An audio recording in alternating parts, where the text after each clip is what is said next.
For years, Martin had been a steadfast and compassionate handler at the Green Plains Wildlife Sanctuary in Kenya. His dedication to the animals under his care was evident to everyone who visited the sanctuary.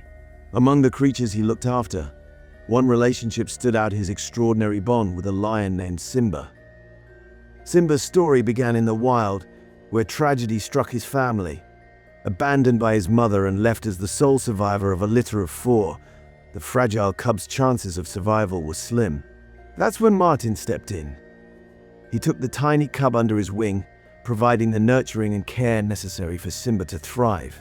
Over time, Martin became more than a caretaker; he became a surrogate parent.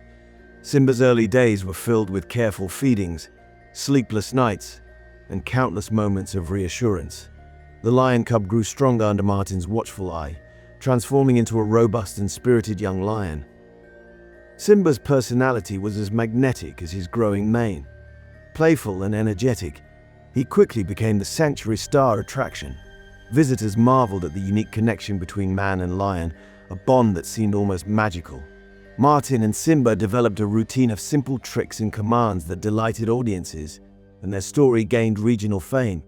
Local news outlets featured the duo, describing their relationship as a testament to trust and mutual respect between species. Despite the admiration and attention, Martin never lost sight of the reality of working with a wild animal. He understood that Simba, no matter how deeply bonded with him, was still a lion and apex predator, with instincts that could not be entirely subdued.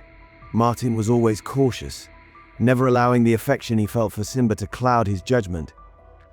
As the years passed, Simba grew into a magnificent adult lion.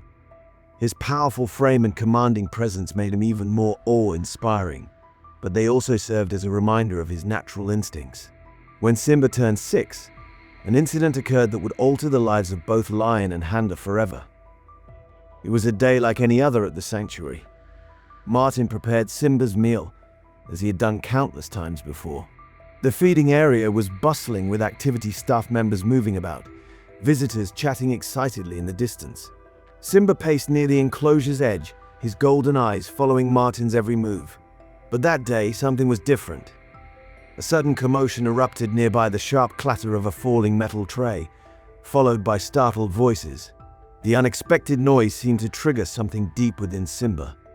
In an instant, the lion lunged at Martin, his powerful jaws clamping down on the handler's arm.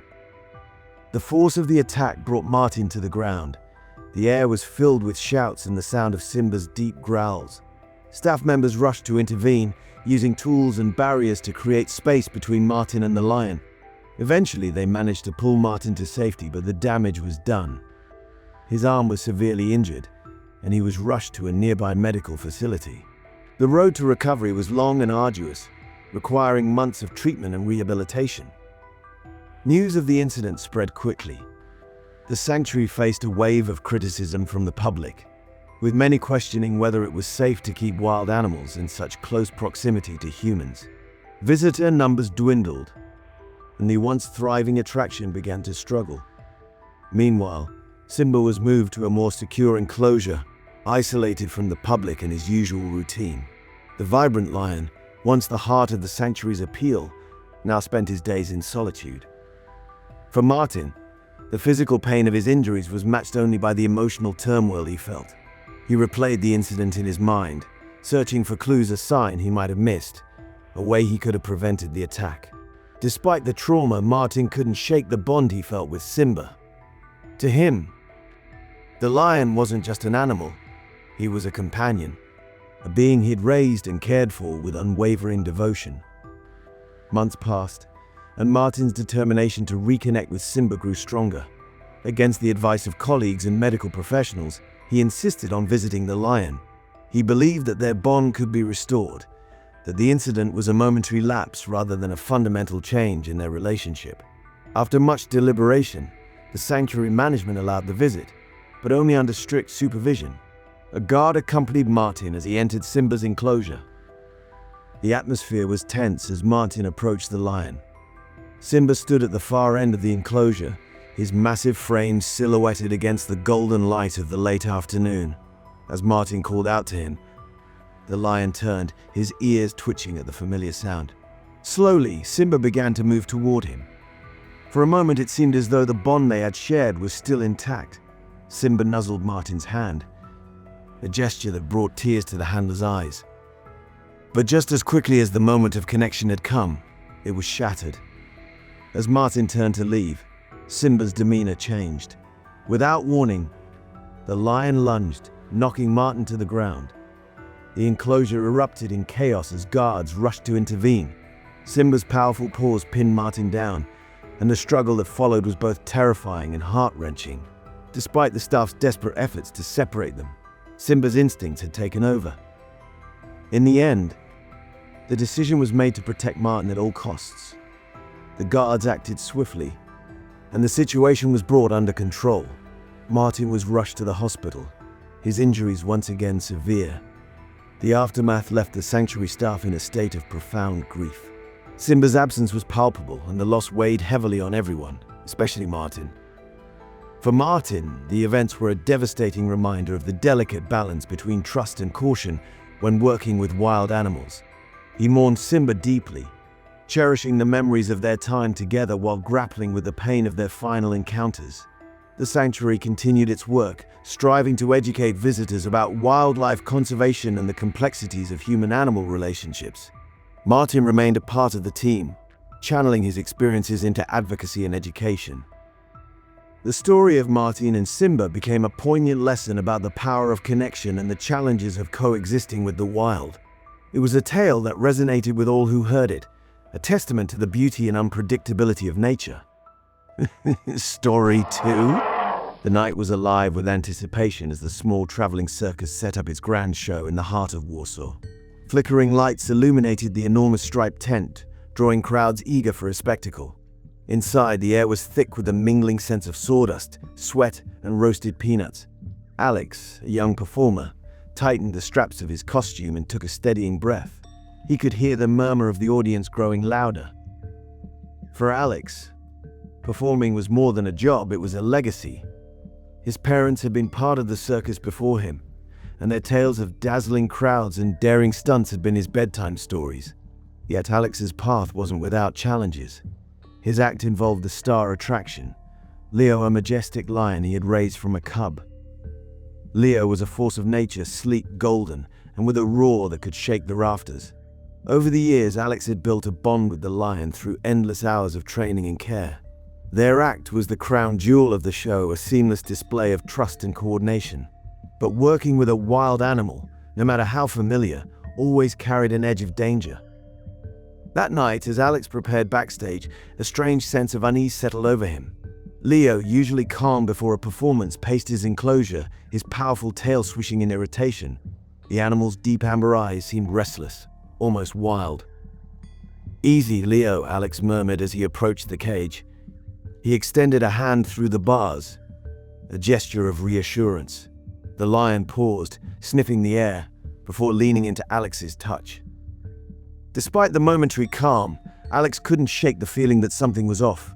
Perhaps it was the atmosphere, the thunder rumbling faintly in the distance, or the sharp chill that had swept through the tent earlier. Dismissing his unease, he focused on the task ahead. The performance began with a bang, literally. Fireworks exploded outside the tent as the ringmaster, clad in his crimson coat, introduced the night's lineup. The crowd cheered as acrobats soared through the air. Clowns stumbled in exaggerated routines, and jugglers performed feats of impossible balance. Then, the lights dimmed, and a hush fell over the audience. It was time. Alex stepped into the ring, his heart pounding as the spotlight fixed on him.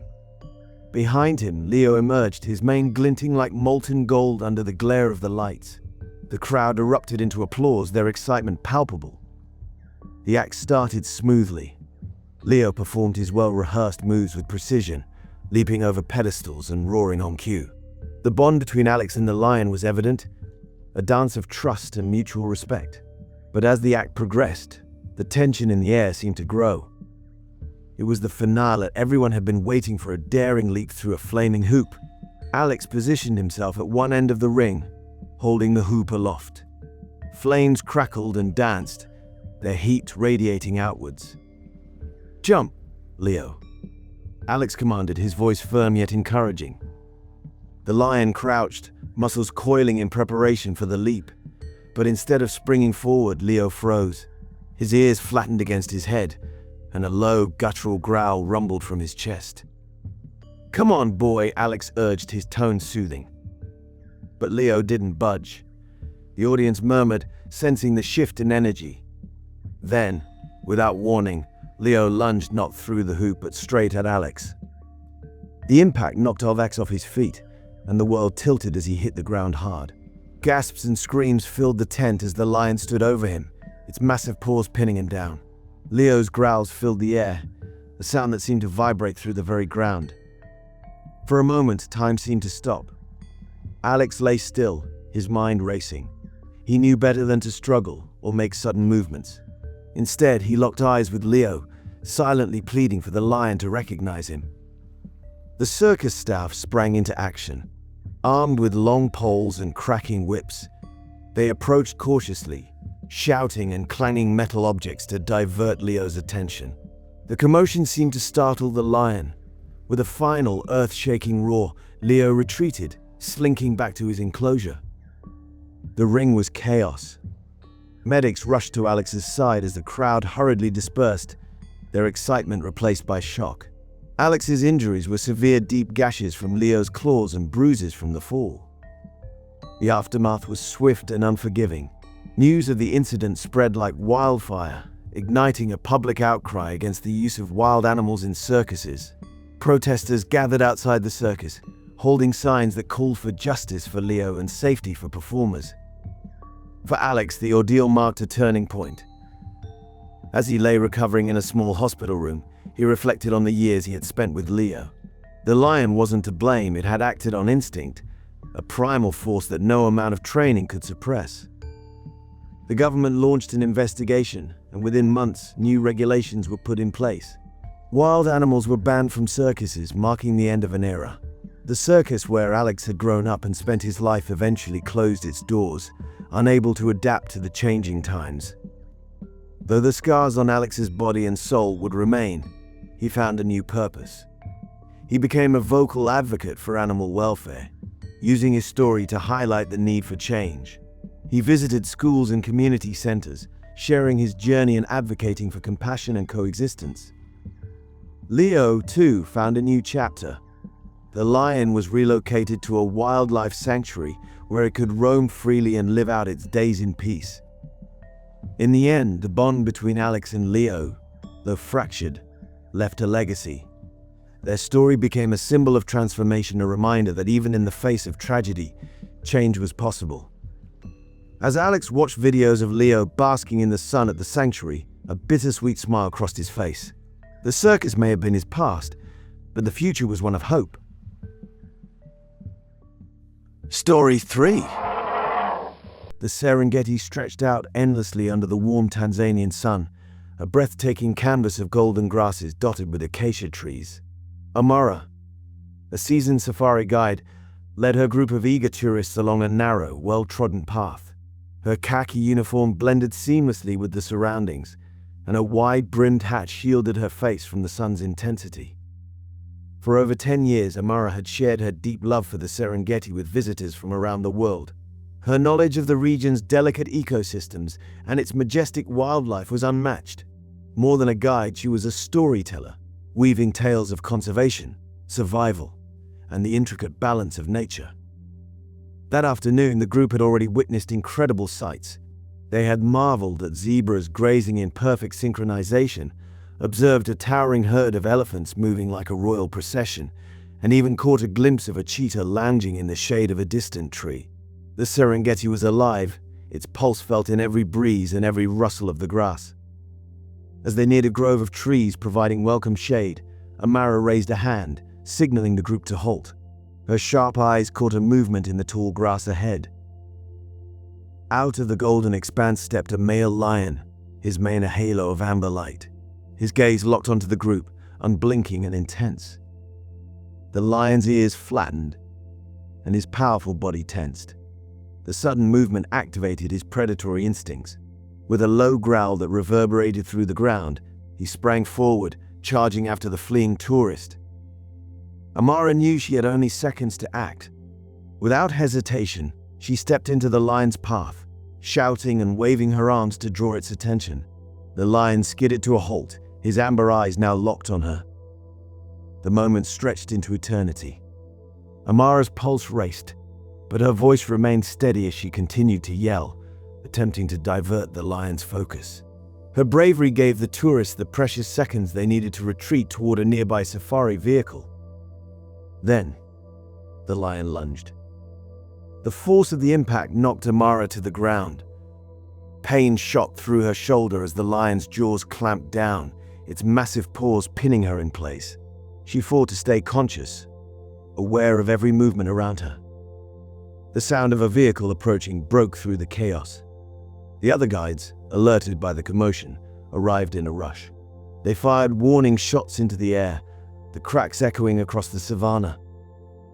The lion released Amara, startled by the noise, and retreated into the bush with a final guttural growl. Amara lay still, her breath coming in ragged gasps. Blood soaked her shirt, but her mind remained focused on the safety of her group. "Is everyone okay?"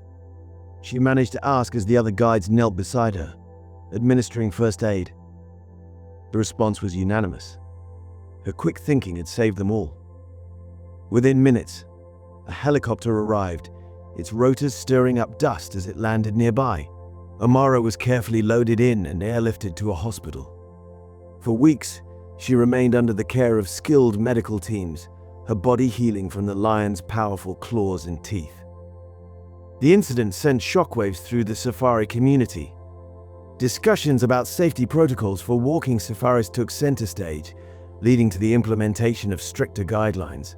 Guides were required to carry additional equipment, and tourists were given comprehensive safety briefings before stepping into the wild. For Amara, the physical scars were a reminder of the Serengeti's untamed beauty and the delicate balance between humans and wildlife. But the emotional toll was deeper. For a time, she questioned whether she could return to the place she loved so dearly. Yet the pull of the Serengeti was irresistible. After months of recovery and reflection, Amara returned to her role as a guide. Her first walk back on the plains was both terrifying and exhilarating. Every rustle of the grass and every shadow brought memories of that day, but they also reinforced her determination. Amara's story became an inspiration. She began sharing her experience not as a tale of terror, but as a testament to the resilience of both humans and nature. She worked tirelessly to educate tourists about the importance of respecting wildlife and the unpredictable realities of the wild.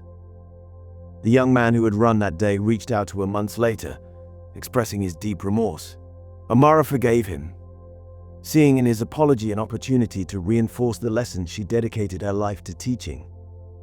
The Serengeti, wild and unforgiving, remained Amara's home. As she guided new groups under the same sunlit skies, she carried with her a deeper understanding of the land she loved. Her voice, steady and passionate, continued to echo across the plains, reminding all who listened that the true wonder of the wild lay not just in its beauty, but in its raw, untamed spirit. If you found this video insightful, make sure to subscribe to the channel and turn on notifications for the latest videos on wildlife safety, survival tips, and fascinating animal stories. Stay safe, stay informed, and we'll see you in the next one.